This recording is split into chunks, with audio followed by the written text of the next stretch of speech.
Hello everyone, आज का ये वीडियो आपके इंग्लिश के एग्जाम के लिए बहुत ज्यादा जरूरी रहने वाला है क्योंकि आज हम लोग जो क्वेश्चंस डिस्कस करने वाले हैं वो मोस्ट एक्सेप्टेड क्वेश्चंस है। 22 क्वेश्चंस डिस्कस करेंगे जो कि हो सकता है कि आपको कल एग्जाम के अंदर देखने को मिले। और इनमें ये बात ध्यान रखना कि एज इट इज नहीं आएंगे, लेकिन यही लैंग्वेज है और आपको आंसर्स को इसी तरीके से लिखना होगा। बस आप समझ लो, क्योंकि अगले 20 मिनट में आपको ऐसे क्वेश्चन मिलेंगे जो कि आपको एग्जाम में देखने को मिलेंगे। तो बिना टाइम वेस्ट के चलिए स्टार्ट करते हैं।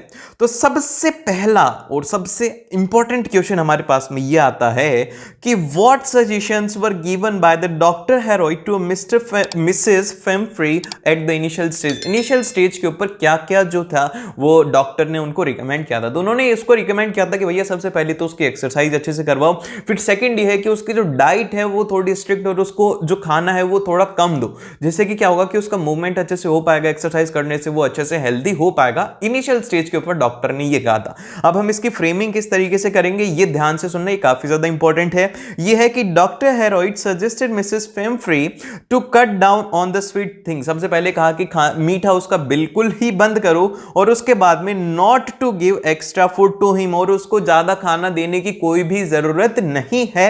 And he also suggested her to give him more exercises and keep him on a very strict diet. और उन्होंने उसको कहा कि इसको ज्यादा से ज्यादा एक्सरसाइज करवाइए और इसका जो डाइट है उसको स्ट्रिक्टली फॉलो करवाई। तो ये क्या थी, ये सजेशंस किसने दी थी? डॉक्टर हेरोइड ने मिसेस फेमफ्री को दिया था। देन फिर इसके बाद में आता है अगला क्वेश्चन। अगले क्वेश्चन में कहा गया है कि why was the mister Herriot tempted on to keep the Tricki as a permanent guest. अब देखो ये वो वाली बात है जब है ना जो हेरोइड था वो सोच रहा था कि यार ट्रिकी को है ना मैंने अपना परमानेंट गेस्ट रख लेता हूं। अब ऐसा क्यों बोला उसने? ऐसा इसलिए बोला क्योंकि जो मिसेस फेमफ्री थी ना वो उसकी बहुत ही ज्यादा केयर करती थी। जब वो उसकी केयर करती थी तो उसके लिए क्या भेजती थी? उसके लिए एग्स भेजती थी, वाइन भेजती थी, ब्रांडी भेजती थी। आप बोलो कि भैया वाइन और ब्रांडी कौन भेजता है? वाइन और ब्रांडी जो यूएस कल्चर है उसमें काफी ज्यादा फेमस है, तो इसीलिए उसके लिए ये सब सामान आता था। अब जो डॉक्टर हेरोइड था वो क्या करता था, उसको देता ही नहीं था, ट्रिकी को नहीं देता, खुद ही कंज्यूम करता था और उसके स्टाफ मेंबर्स को कंज्यूम करवा मतलब खाते थे वो सब लोग, और उसको नहीं मिलता था।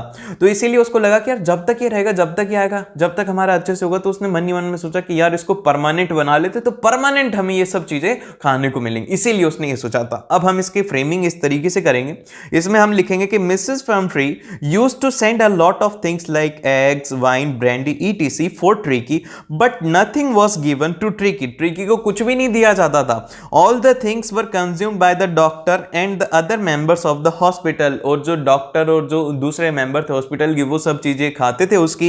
And hence mister Herriot was tempted to keep the Tricki as a permanent guest, और इसीलिए उन्होंने सोचा कि जो ट्रिकी है इसको हम लोग परमानेंट गेस्ट के तौर पर रख लेते हैं। देन फिर इसके बाद में हमारे पास में नेक्स्ट क्वेश्चन आता है, ये है कि why was the narrator shocked at the ट्रिकीज appearance. वो ट्रिकी के अपीयरेंस को लेकर के इतना ज्यादा शॉक क्यों हो गया था? वो इसीलिए शॉक हो गया तो बहुत ज्यादा मोटा हो गया, तो मोटा हो गया।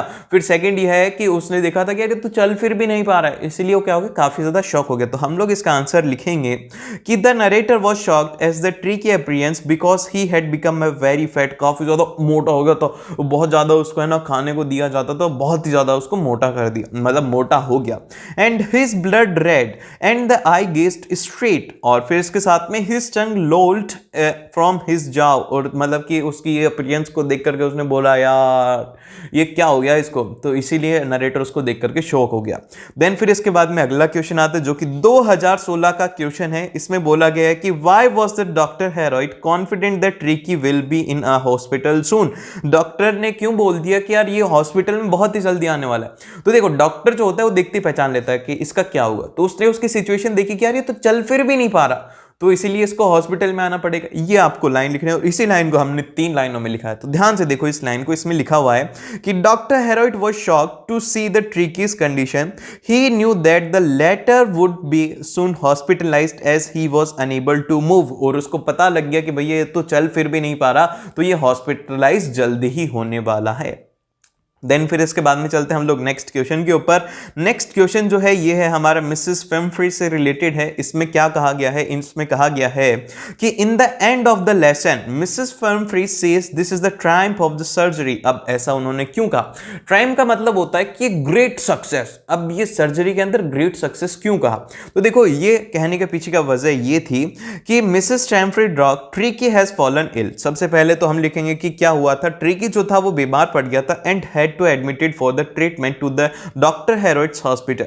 डॉक्टर हेरोइट्स का हॉस्पिटल में उसको क्या करवाना पड़ा, हमें एडमिट करवाना पड़ा। एंड फिर उसके बाद में क्या था, doctor Herriot's give him a lot of water and exercises which helped Tricki to recover. वो जो डॉक्टर थे उन्होंने उसको काफी ज्यादा पानी दिया, बहुत सारी एक्सरसाइज वगैरह करवाई, जिससे कि क्या हुआ कि वो रिकवर हुआ, उसकी अच्छे से हेल्थ हो गई।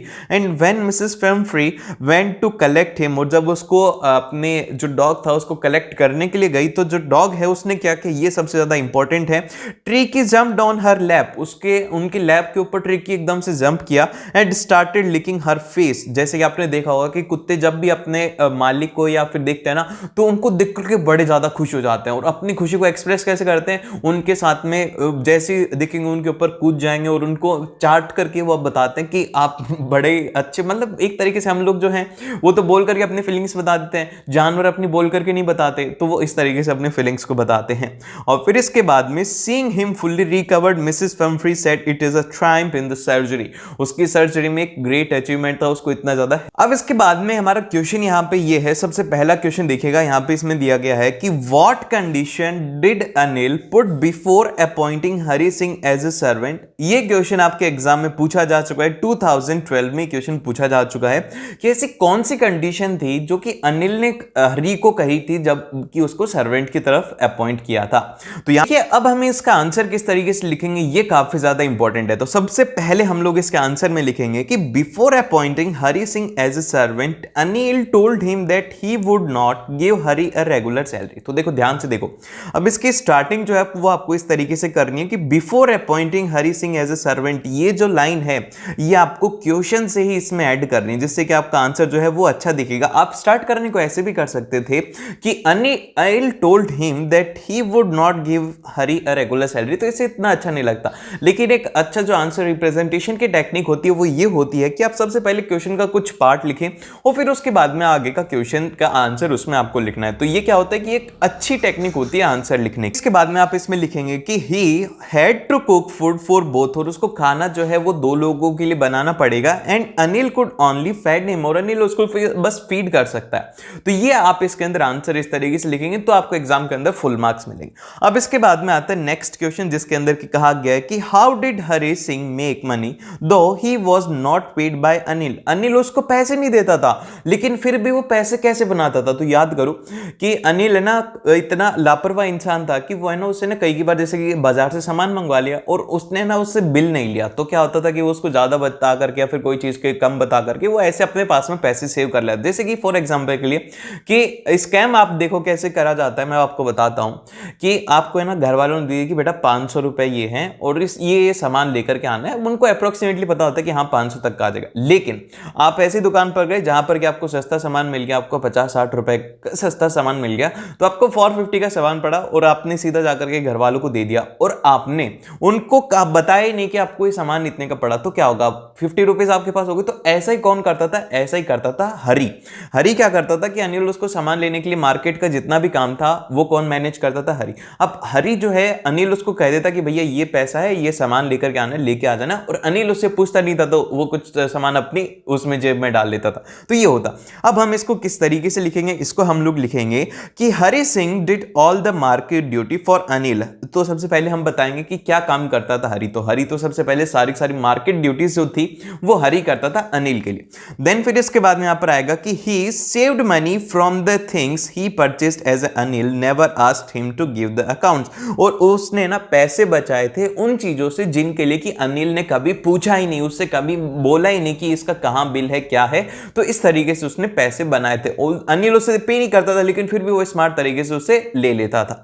अब इसके बाद में आता है अगला क्वेश्चन। अगले क्वेश्चन में हमसे कहा गया है कि how did Anil come to know that Hari Singh would run away with his money. Anil को कैसे पता लगा कि जो हरि है वो उसका पैसा लेकर के जाने वाला है, भागने वाला है। ये बात उसको कैसे पता लगी? तो याद करो कि उसमें एक इंसिडेंट है जब वो सो रहा था और एकदम से रात को उठता है और देखता है कि हरी मिल ही नहीं रहा। इधर देखो उधर देखो ऊपर नीचे सारे घर में देखा लेकिन हरी मिल ही नहीं रहा। फिर उसके बाद में उसको अपनी जो गद्दा था, मैट्रेस था, उसके नीचे उसको मिले वेट नोट्स। तो उससे उसको पता लग गया कि भैया चोरी करके वो भाग गया है। तो अब हम इसका आंसर किस तरीके से लिखेंगे? इसका आंसर हम लोग लिखेंगे कि perhaps Anil might have woke up at the night and discovered that Hari was not present in the house। और उसने देखा, रात में उठा था और उसने देखा कि हरी तो है ही नहीं भाई घर पे। फिर उसके बाद में moreover he found that the wet note under his mattress. और उसने अपने मैट्रेस के नीचे वेट नोट्स भी देखे थे। देन फिर इसके बाद में आप इसमें एक और लाइन ऐड कर सकते हो इस आंसर को थोड़ा और बड़ा बनाने के लिए। And by this Anil came to know that Hari Singh had run away with his money। ये लिखने के बाद में आपको ये वाली लाइन को ऐड कर लेना है, ठीक है। ये आप लिखेंगे कि by this, ठीक है, by this Anil came to know that Hari Singh had run away with his money। तो ये क्या होगा कि ये 3 लाइन गए ना, ये बढ़ करके 4 लाइन का हो जाएगा। ये होता है स्मार्ट लोगों का स्मार्ट लिखने का तरीका। देन फिर इसके बाद में आता है हमारे पास में अगला क्वेश्चन। अगले क्वेश्चन में हमसे कहा गया है कि why does Anil not hand off the thief over the police। मतलब कि जो है उसने ना पुलिस को क्यों नहीं बताया कि यार ये चोर है।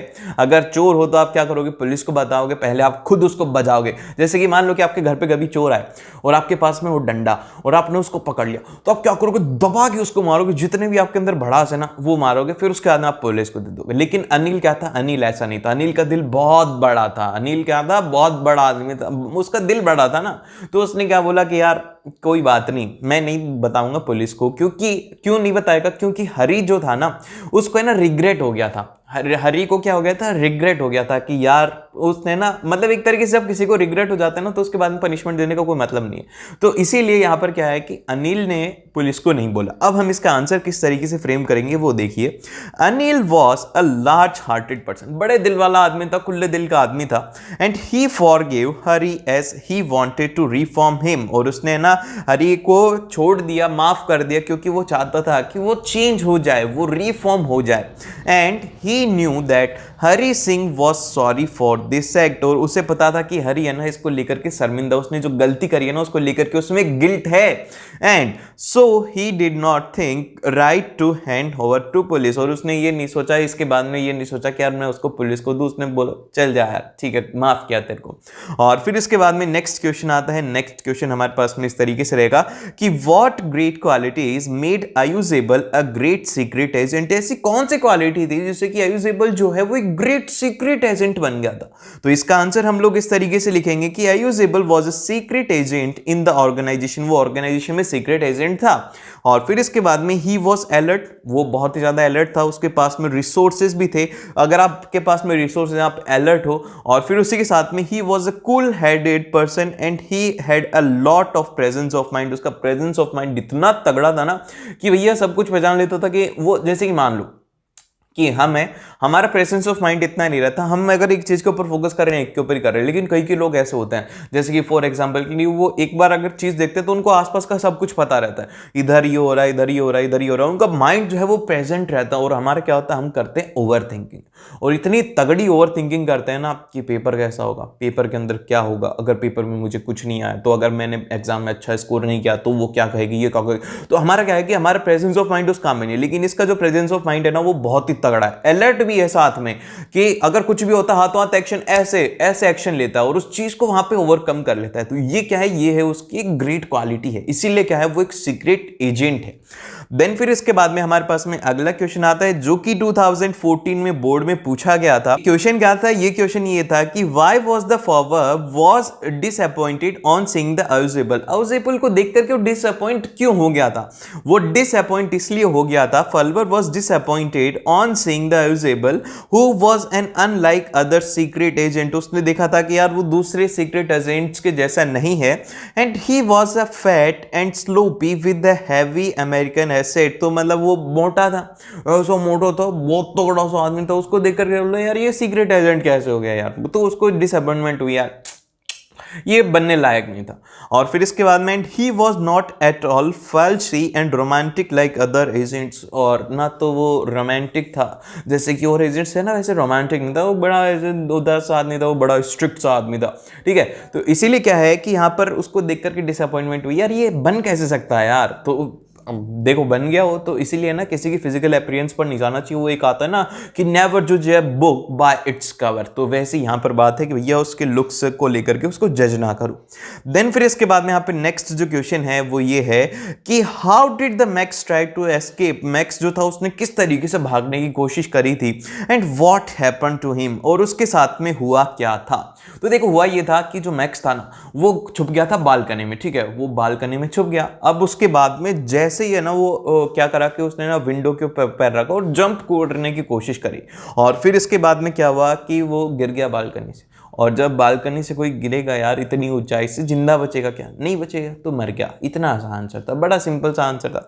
तो ये आंसर हम लोग इस तरीके से लिखेंगे कि Max wanted to hide himself on the balcony, वो बालकनी में अपने आप को छुपाना चाहता था, and he put his leg over the window, और उसने अपनी जो टांग थी उसको विंडो पर रखा, and jumped on the balcony, और बालकनी में जंप किया, लेकिन ही ड्रॉप टू द बालकनी, और फिर उसके बाद में बालकनी के ऊपर बालकनी से गिर गया, and scream loudly and died, बहुत जोर से चिल्लाया। अगर आप नीचे गिरो इतनी हाइट से तो आप चिल्लाओगे नहीं क्या, बहुत तेज चिल्लाओगे ना। अगर मेरे तो कोई ऐसे सुई भी छू जाती तो भी दर्द होता, मैं चिल्ला देता हूँ, ठीक है। तो इसीलिए वो चिल्लाया और लास्ट के अंदर वो मर गया। कूदने से मरेगा ही और कुछ भी नहीं होगा। और फिर इसके बाद में नेक्स्ट क्वेश्चन है, नेक्स्ट क्वेश्चन फिर से 2016 का क्वेश्चन है। ये क्वेश्चन ये है कि how do you know that Ausable was an intelligent secret agent. आप कैसे जानते हो कि जो आउजिबल है वो एक सीक्रेट इंटेलिजेंट एजेंट है, ये आपको कैसे पता। तो इसका आंसर हम लोग ऐसे देंगे कि भैया आउजिबल जो है was intelligent secret agent as he could easily fabricate stories and be a foot his enemy and kill without using a weapon. भैया उसकी एक बहुत ही अच्छी बात ये थी कि वो कहानियां बड़ी अच्छी बनाता था। हर किसी को कहानियां सुना करके उनको है ना ऐसे मतलब कहानियां सुनाने की उसकी बहुत ही तगड़ी आदत थी, और मतलब बहुत ही तगड़ी उसकी क्वालिटी थी। एंड फिर उसके बाद में वो अपने जो दुश्मन होते थे उनको बिना किसी वेपन के यूज के टपका देता था, ठीक है। तो ये काम क्या था, ये इसीलिए उसको क्या बताया जाता है, एक इंटेलिजेंट सीक्रेट एजेंट बताया जाता है। देन फिर इसके बाद में आता है अगला क्वेश्चन जो कि है हमारे पास में हॉरेक से, ठीक है। अब हॉरेक से रिलेटेड क्या क्वेश्चन है इसमें देखिए, इसमें यहां पर यह कि Horace was an no ordinary thief, how you can say that. ये 2014 में पूछा गया था कि बोल रहे हैं कि भैया हॉरेक जो है कोई आम चोर नहीं था, कैसे आप कैसे बताओगे सब बातें। उसकी मतलब यहाँ पे ये है कि आपको हॉरेक के बारे में थोड़ा बहुत बताना है। तो हम इसका आंसर इस तरीके से लिखेंगे कि Horace Danby was not an ordinary thief, he loved rare and expensive books. उसको है ना रेयर और एक्सपेंसिव बुक्स काफी ज्यादा पसंद थी। So he robbed a safe every year through an agent secretly bought the book she loved. तो उसका मतलब ये था बुक्स ही लव्ड आएगा, देखो यहाँ पर शी कर दिया, बेचारे के जेंडर चेंज कर दिया ना, ये तो गलत है। तो यहाँ पर आ जाएगा बुक्स और फिर इसके बाद में यहाँ पर आ जाएगा कि बुक्स ही लव्ड। तो बेसिकली उसका काम ये था कि वो है ना कोई भी एक सेफ को एक साल चोरी करता था और उसके बाद में वो उन बुक्स को भी खरीदता था जो कि उसको पसंद थी। तो इसीलिए क्या था कि वो एक ऑर्डिनरी थीफ नहीं था। फिर इसके बाद में हम लोग देखते हैं नेक्स्ट क्वेश्चन। नेक्स्ट क्वेश्चन में हमसे कहा गया है कि how did the Danby prepare for the robbery at a shoot over a garage. तो उसने किस तरीके से रॉबरी के लिए प्रिपरेशन करी थी। तो ध्यान से समझ लेना ये बात भैया, किस तरीके से उसने अपनी रॉबरी के लिए प्रिपरेशन करी थी। 2014 में ये क्वेश्चन पूछा गया था। तो हम बोलेंगे कि Dan by studied the complete situation of the house. जो चोर होते हैं ना, हम तो सोचते हैं कि बेवकूफ होते हैं, लेकिन वो बड़े स्मार्ट होते हैं। जैसे मूवी में दिखाते हैं ना, ऐसे प्लानिंग करते हैं, ये प्लानिंग करते हैं, जैसे कि वो धूम 3 में दिखाया था।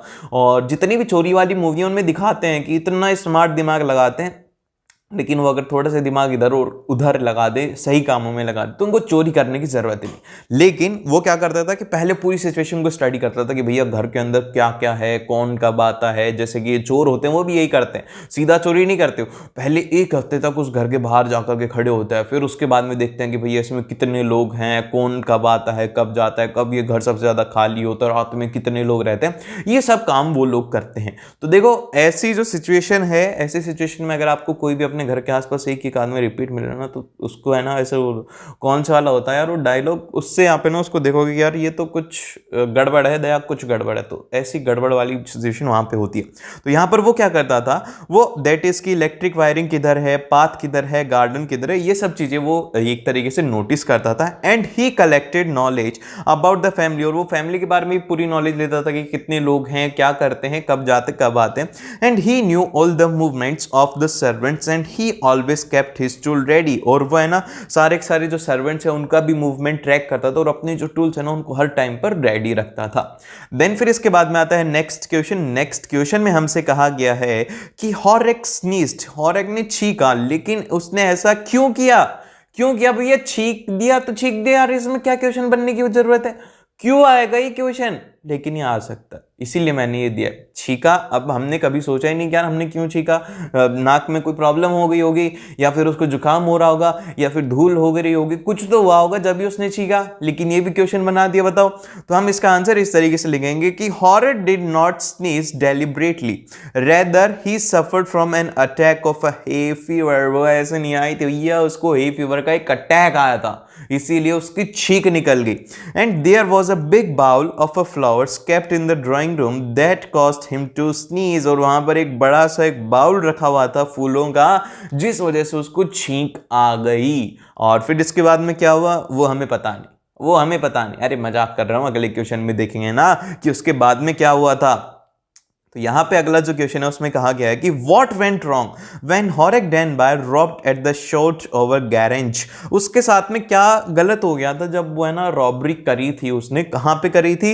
वो करी थी शॉट ओवर गैरेंज के ऊपर, उसने जब चोरी करी थी तो क्या हुआ था?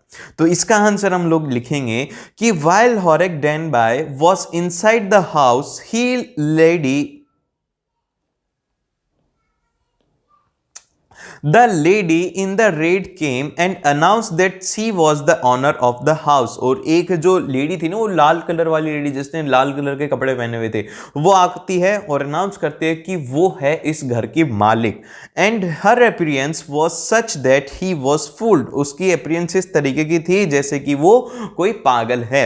And she asked him to open the safe for her, और वो आई और उसने बोला कि भैया इस सेफ को खोले उसके लिए। And Horace left his fingerprints over there, और उसने अपनी जो फिंगरप्रिंट्स है वो वहां पे छोड़ दी।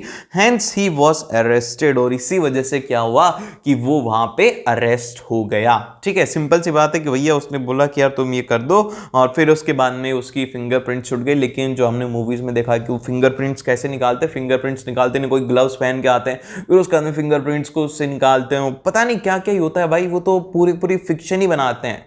लेकिन ये तो हमारा फिक्शन नहीं है, तो ये भी फिक्शन ही बुक है, इसमें भी पूरी थ्योरेटिक मतलब कि इमेजिनेशन वाली बात है। देन फिर इसके बाद में नेक्स्ट आता है कि why did Griffin decided to try the second time and what did he hope to find. Griffin जो था उसने क्यों डिसाइड करा कि वो सेकंड टाइम भी ट्राई करेगा, एंड व्हाई डिड ही मतलब कि उसको क्या था, why did he find the hope, मतलब कि उसको होप क्यों मिली थी उसको फाइंड करने की। आंसर हम लोग इस तरीके से लिखेंगे कि Griffin decided to try the stock of theatrical company and he hope to find the cloth that she would hide the empty space above his shoulder, और उसको है ना एक जगह चाहिए थी जिससे कि उसके सर पर जो कपड़े थे उसको वो वहां पे रख सके।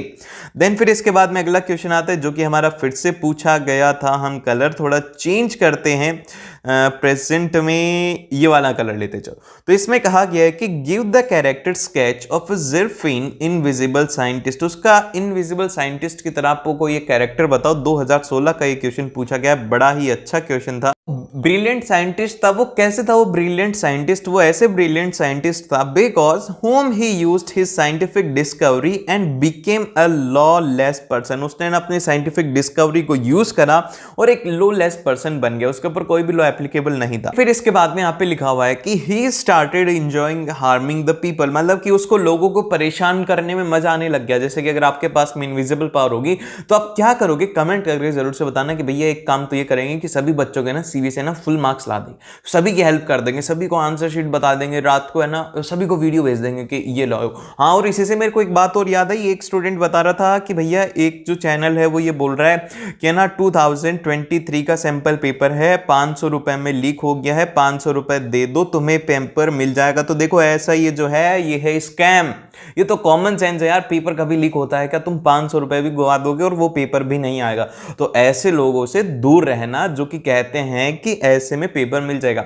अभी जैसे कि मैं भी एक बार एक सैंपल पेपर डाला था, मैंने उसमें लिखा है कि इसे कर लो 80 आउट ऑफ 80 पक्के, ठीक है। तो इसका मतलब मेरा ये है कि भैया वो है ऑफिशियल सैंपल पेपर, उसके जैसे क्वेश्चन फाइनल एग्जाम के अंदर आएंगे और बच्चे आकर के बोल रहे हैं कि भैया यही पेपर नहीं आना तो क्या करोगे? तो मैंने तो पहले ही बोल दिया बावड़े कि वो तो सैंपल पेपर है, वो तो आने नहीं वाला, किसी भी कंडीशन में नहीं आएगा। उसको तो मैंने इसलिए समझाया है कि तुम्हें आंसर किस तरीके से लिखना है, आंसर किस तरीके से लिखना है, कैसे क्वेश्चन आएंगे उसके लिए, और तुम उसको फाइनल पेपर ही समझो। ये तो है ना बावड़ों जैसी बातें कर रहे हो यार, एकदम से समझदार वाली बात करो कि नहीं होगा, और ऐसे स्कैम से बच के रहना, ठीक है। और फिर इसके बाद में अगला जो क्वेश्चन आता है, मतलब कि आगे इसमें लिखा हुआ है कि when his landlord fired to catch him in revenge Griffin set fire to his house. और उसको जब लैंडलॉर्ड उसको फायर करने लगा ना, और फिर उसके बाद में उसको पकड़ने के लिए, तो उसने ना रिवेंज में क्या करा कि उसके घर की आग लगा दी। तो ये काम कर रहा था वो, बताओ, इनविजिबल होकर के। और भी काम कर सकता था अच्छे अच्छे, लेकिन नहीं, हमें तो उल्टे काम करने में मजा आता है, तो उल्टे काम उसने किए। और फिर इसके बाद में why did mister halt find the scientist eccentric, उसने जो साइंटिस्ट था उसको इसेंट्रिक क्यों पाया? तो इसका आंसर हम लोग लिखेंगे कि Mrs hall found the scientist eccentric because he arrived at the in winter which was an unusual time. एक तो सबसे पहले यार वो इन में गया था एक विंटर में, जो कि एक अनयूजुअल टाइम था, उस टाइम पर कोई आता नहीं for any visitors to arrive there and his appearance was a stranger, और उसकी जो appearance थी वो भी एक stranger, अजीब सी थी। और इसी के साथ में he did not like to speak to the Mrs. Hall, से वो बात करना पसंद ही नहीं कर रहा था। और फिर उसके बाद में and wanted to left alone and undisturbed, और वो है ना उसको है ना alone और undisturbed छोड़ना चाहता था, कोई मतलब नहीं था। और फिर इसके बाद में अगला क्वेश्चन आता है, अगले क्वेश्चन में हम लोग बात करते हैं कि how did Ebright's mother help him, उसकी एब्राइट की जो मम्मी थी उसको कैसे मदद करती थी। 2012 में एक क्वेश्चन पूछा गया था, तो इसका आंसर हम लोग लिखेंगे कि Ebright mother was a great help to him, she always encouraged his interest in learning and finding more.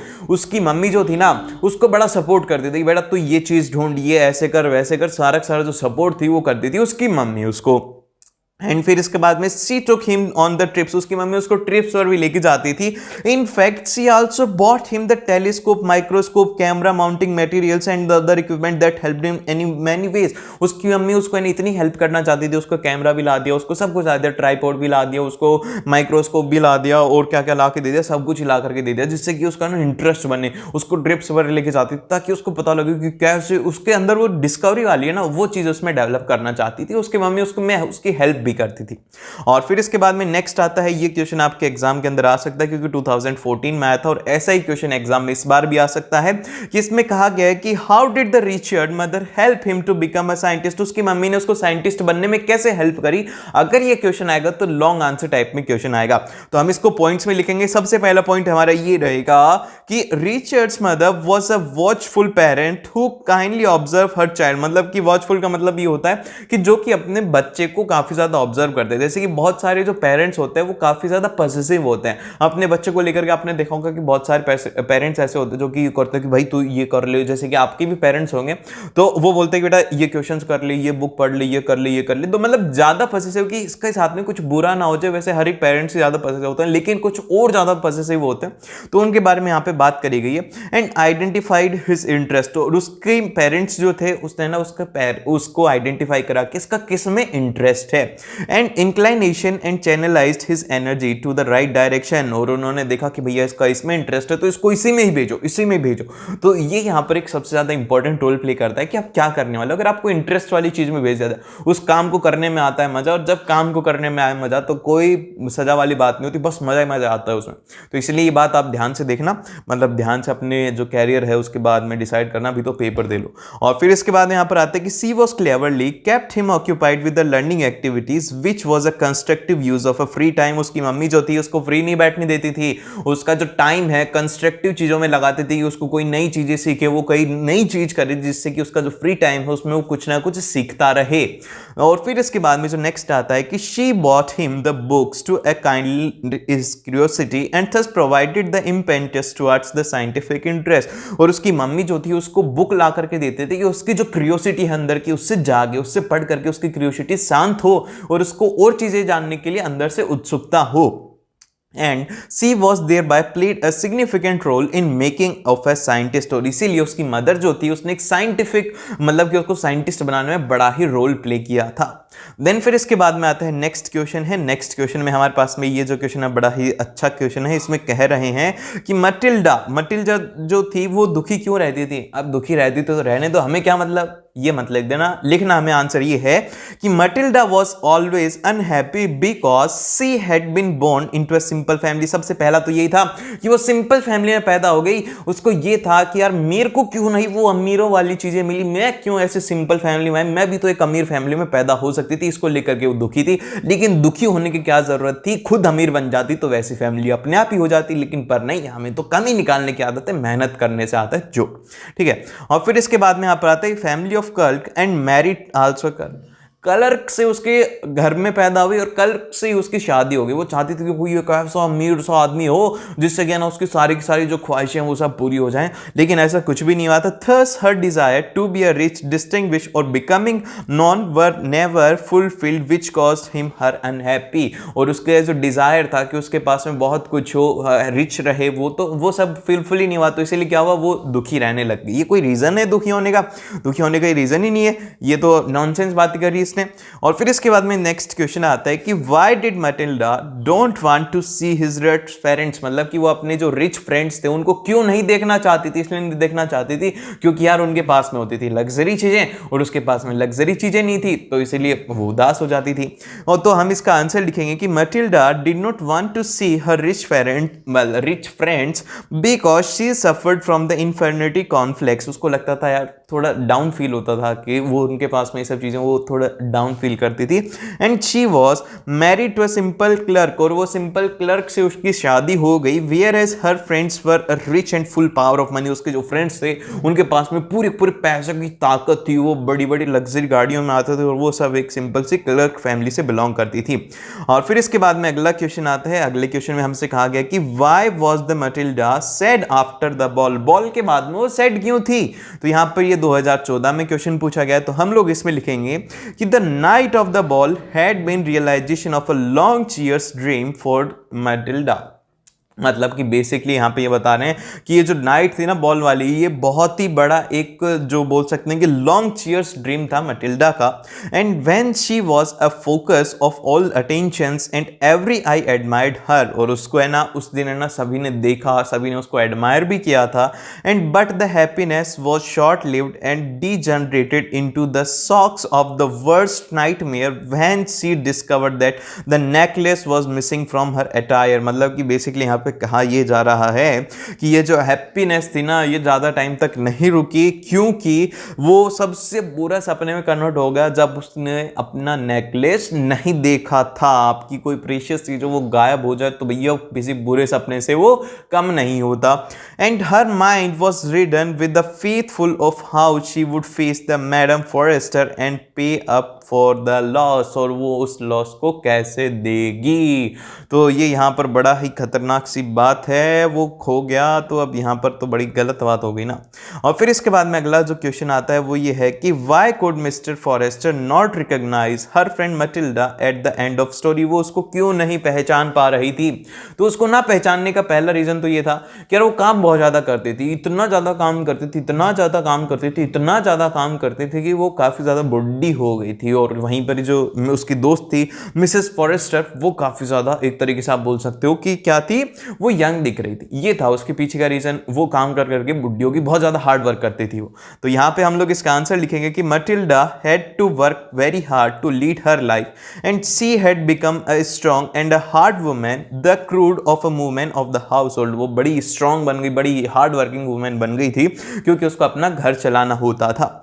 Then फिर इसके बाद में हम लोग आंसर लिखेंगे कि in fact she had started looking old, और इसी वजह से वो क्या हुआ कि वो बुढ़ी दिखने लग गई। One Sunday evening when she was talking, मतलब कि when she was taking a walk in the campus else she met the Mrs Forester who is still young and pretty. वो जो मिसेस फॉरेस्टर से जब मिली थी तो वो काफी ज्यादा यंग थी और काफी ज्यादा प्रिटी भी लग रही थी। As Matilda has started looking old and haggard she could not be recognised by her, और इसीलिए वो उसको रिकॉग्नाइज नहीं कर पाई थी मिसेस फॉरेस्टर।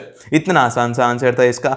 अब इसके बाद में आता है अगला क्वेश्चन। अगला क्वेश्चन में हमसे कहा गया है कि why was the Sulekha named as Bholi, उसको भोली क्यों बोला।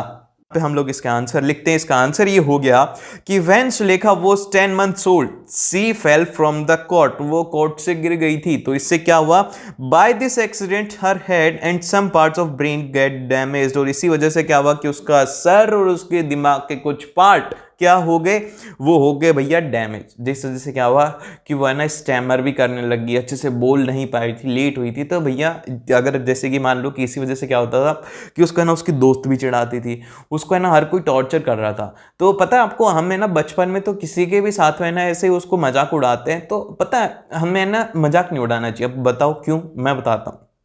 देखो हमें उस टाइम पर इतनी बुद्धि नहीं होती, लेकिन हम जिसका मजाक उड़ा रहे हैं ना उसको तो वो बुरा लगता है, वो अपने आप को यार कम समझता है। वो मैं बता रहा हूँ आपको, बहुत कम समझता है वो अपने आप को। अपने लिए ना वो सोचता है कि यार मेरा मजाक क्यों उड़ा रहा है। वो उसके अंदर एक जो लेस कॉन्फिडेंस वाली फीलिंग आ जाती है कि मैं कुछ नहीं कर सकता। तो मैं आप तो अभी मैच्योर हो गए, लेकिन जो छोटे बच्चे होते हैं जैसे कि कोई स्टैमर करके बोलता है तो उसका हम लोग मजाक उड़ाते हैं। तो मजाक मत उड़ाना आगे से कभी किसी का, क्योंकि उसका लोग ऐसा भी हो सकता है कि आपका भी कोई मजाक उड़ाए। तो देखो मजाक वगैरह तो बहुत दूर की बात है, कोई भी मजाक नहीं उड़ाता, आपका आराम से अच्छे से करो।